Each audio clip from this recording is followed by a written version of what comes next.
It's not over yet in the Lucas Oil AMA Pro Motocross Championship, and the RacerX Motocross Show is here to bring you action from the finale at Pala. The Traxxas National had it all. One championship still up for grabs between the Ryans, and what a place for them to have one final showdown. Pala is going to bring us the fastest, gnarliest track of the year, perfect weather for racing, and a huge crowd of Southern California motocross fanatics on hand to watch history unfold.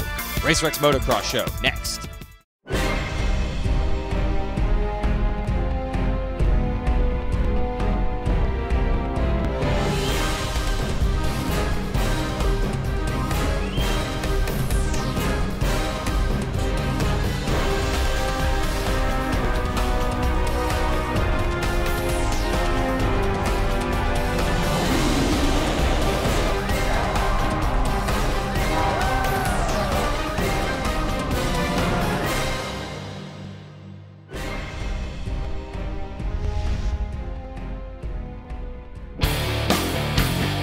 Welcome to your final edition of the RacerX Motocross Show on AllySports.com of the year. Jason Wygant, your host.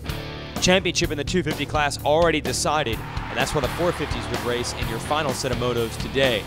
As far as the 250 bikes are concerned, Blake Baggett, Tyler Rattray still fighting over second in the series. Their Monster Energy Pro Circuit Kawasaki teammate Dean Wilson already has the title. He clinched it last week, and their Pro Circuit team is looking to sweep all 12 overall wins this year. Can anyone break up that tremendous run? Let's find out as we get to the Moto 1 highlights. Perfect weather conditions here at Pala. Off the gate though, bumping and banging. The 20 of Brock Tickle would run into Cole Seeley and Darren Durham. All three would go down off the start. Amazingly, all three would work their way back into the top 20 before it's over. Up front early, Blake Baggett. Haven't seen him running toward the front of the pack early in a while. He led Wilson and Rattray around. First rider to challenge him, the Red Bull KTM of Marvin Musquian. These four would fly in formation early in the moto, but Wilson would quickly take the lead from his teammate Baggett. Baggett would do everything he could to try to get him back, with Rattray and Musquian in third and fourth, Dakotas, and a handful of Suzuki and Yamaha riders following them. Rattray at one point would get around Baggett for the number 2 spot, but Musquian trying to make moves on them. At the halfway mark in the moto, Baggett would find his rhythm, drop the hammer like he was doing earlier in the year, would take second back from Rattray and close back in on Wilson, who was jumping in awesome rhythm. No other 250 rider clearing that jump. But it didn't matter, Baggett had the speed to catch him, and then things got dicey between the two teammates. In this section here, Baggett continues to close the gap. We're down to 3-4 laps to go, and it is wheel to wheel between the two riders battling for the win. And Baggett took umbrage with some of the moves that Wilson was making to try to hold him off. Watch this section here. Wilson goes from the left side of the track to the right, holds on to the lead. Baggett was none too happy about it. Coming down to the finish though, Wilson was able to hold Baggett off, fist pump for the crowd. He wins his third straight moto here at Pala. Baggett finishes 1.3 seconds behind him, and after the moto, they nearly fought. Mitch Payton quickly took his young charges into his rig, had a sit-down meeting with him, and doused all the flames. No troubles between Wilson and Baggett heading into moto number 2. Although they did have problems off the start. Bad starts. Geico Honda riders out front. Jimmy Dakotas, another good start. Justin Bogle, 10th in Moto 1, was running second. Then he got around Jimmy D and took off Bogle, trying to win a moto in just his 4th pro race. Wilson had to work his way forward. Eventually he would get up to the number 2 spot and slowly but surely try to reel Bogle in. But past the 20-minute mark, the new kid on the block continued to hold the lead. It finally was the 26th minute of the race when Wilson was able to take the lead from Bogle, and from there he would pull away just a bit and hang on to take the moto victory, and with that goes undefeated at Pala for the 2nd year in a row. Bogle would hold on for second. Baggett, after a bad start, kept charging, kept digging, nearly got Bogle at the end, but would have to settle for third. Baggett's going to come up just short on Rattray on points for the year. Rattray goes 3-5 for 4th overall behind Musquian, Baggett, and Wilson. He will hold on to second in the series. And Eli Tomac, a rough day, but he charges through the pack and scores just enough points to hold off Kyle Cunningham to take 4th in the series standings. Let's talk to our top 250 riders in the press conference. I'm happy because this season was like a bad dream, and so yeah, 2 podiums for the last 2 races is good. Yeah, really exciting to be back in France. Yeah, it's been a long time, but yeah, to see the family, the friend, and also for the nation. And the nation is always a big race, and so this year in France it's gonna be really good.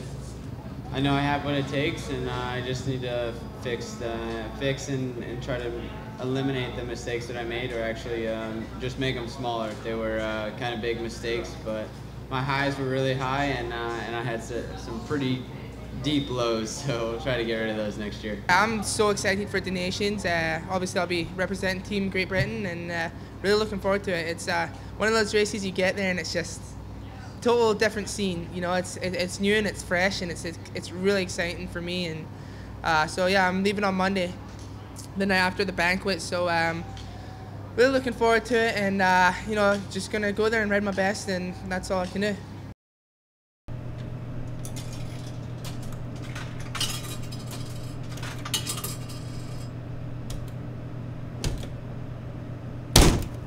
Sandwich. Freaking thing, man. I can't get the soda.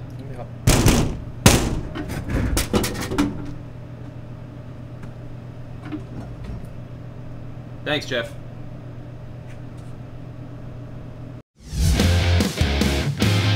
That's the 250s, but the championship is still in mind in the 450 division. Ryan Dungey comes in 14 points as a deficit to Villopoto. Villopoto needs to go 4-4 in the two motos if Dungey goes 1-1. These riders have been chasing each other for nearly their entire lives for championships, and now it's on the line in the biggest title fight of all. Let's get to the action. Chad Reed actually gets bounced off the start and bumps into Dungey and Villopoto. That would set the two Ryans way back and allow Michael Lessing and Red Bull KTM to take over the early lead. Colton Fasciati on the Lucas Oil Troy Lee Honda. The Canadian was running in the number 2 spot with Justin Barcia in third. Nowhere in sight. The two title contenders. Here is Barcia going for the lead. He would get around Alessi and try to take off, go after his second career 450 moto win.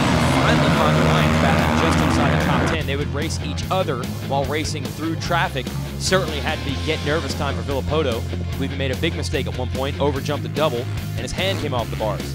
Halfway through the moto, though, Villopoto put it together. He would actually catch up to Barcia and take the lead, and Dungey was trying to follow suit. Dungey and Villopoto had passed each other back and forth a few times, but through this segment, Villopoto was able to get away. The best Dungey could hope for was to get to second and get around Barcia, which he would do. It was too little too late to run Villopoto back down. The Ryans are going to go 1-2, but it's Villopoto heading toward the moto win and a 3-point bigger lead in the series standings. Good job for Barcia to finish third. So now Villopoto is holding a 17-point lead heading into Moto 2. He basically just needs to finish this one to hold on to the title, but once again, the Ryans get bumped around off the start. Dungey actually at one point had to run over the downed bike of Jake Weimer. That set them way back. Up front, Chad Reed, who had crashed in the first turn of Moto 1, leading here in Moto number 2 with Barcia right behind him. It didn't look like the Ryans were going to have time to catch either of the Honda riders if they continued to battle information coming through traffic. Finally, they would get to third and fourth, and then Barcia put the pressure on Reed, and Reed went down. That allowed Barcia to take the lead. Then Reed, in the number 2 spot, has to deal with the two Ryans. He gave him everything he had to try to hold on to second, but Dungey would make his way forward and go after Barcia. Eventually, Villopoto would make the pass on Reed as well. He would lock down third, which would be more than enough to give him the title. But with Barcia leading the moto, this number 17 Honda rider was in position to win the overall, being 3-1 scores. But Dungey with 2 laps to go and execute the pass, and that would upset Barcia's upset hopes to take the overall win. Dungey's going to go 2-1, win the overall, but come up 12 points short in the championship to Villopoto. As Barcia and Villopoto finished second and third in the race in front of Reed and Brett Metcalf.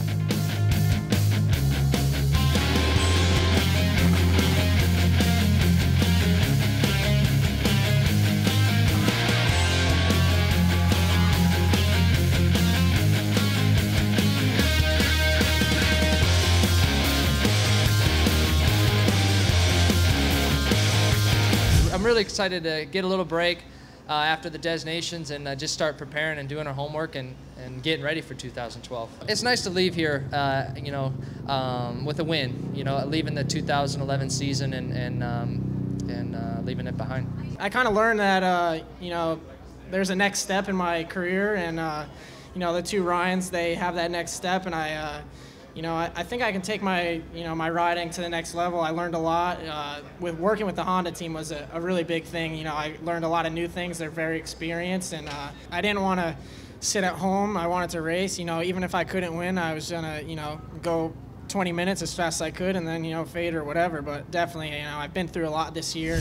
And in the WMX class, Ashley Fila comes in holding a 22-point lead. She does what she needs to do. She finishes 3rd overall. Jessica Patterson and Tara Geiger go 1-2, but Fila locks down the championship.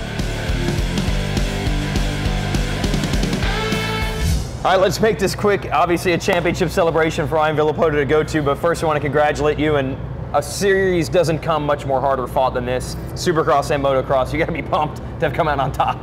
Yeah, no, it's been a rough, tough year, I should say. And with Supercross and motocross, and started off motocross not looking so good, but now we were able to turn it around, and you know, we're just sitting here now, and I think everybody's glad it's over. Take us through the motos today, man. You probably didn't want to have to deal with any drama, but bad starts in both motos, getting bumped around, it got pretty crazy. Yeah, no, the starts weren't too good today. I disliked the track a whole bunch only because it was so fast. Yeah. I think they need to work on that, slow it down a little bit. But other than that, the track was all right. The dirt was good. And then the sun got pretty bad in that second moto. But you know, as for the first moto, I went out there just to do my normal deal and was able to get the win. And then second moto, around halfway, is when I just kind of sat back and said, I'm just going to run it out from here. But up until that point, I was, you know, kind of right behind those guys and stayed pretty close. How hard did you have to work to come back? That was a gnarly injury last year. Just take us through the sacrifice to get back to this level, man. Yeah, I mean, it was tough, but like I said, in the beginning of the year when Eldon became available, I knew that he was the guy I needed, and once I hired him, it, you know, kind of just started the ball rolling. The last thing I want to ask, you know, when two riders are going for the same thing, things start to get pretty tense. You and Dungey seem to maintain a pretty decent relationship, and you're still pretty good sportsman about it at the end of the day today. No, I think everything's good, and I think for myself and him, we're just glad it's over. And, you know, we can let our hair down a little bit and go to Motocross the Nations ready. All right. Go to celebrate, man. Appreciate it. Thank you. That's Ryan Villopoto, your Lucas Oil May Pro Motocross champ. See you next year.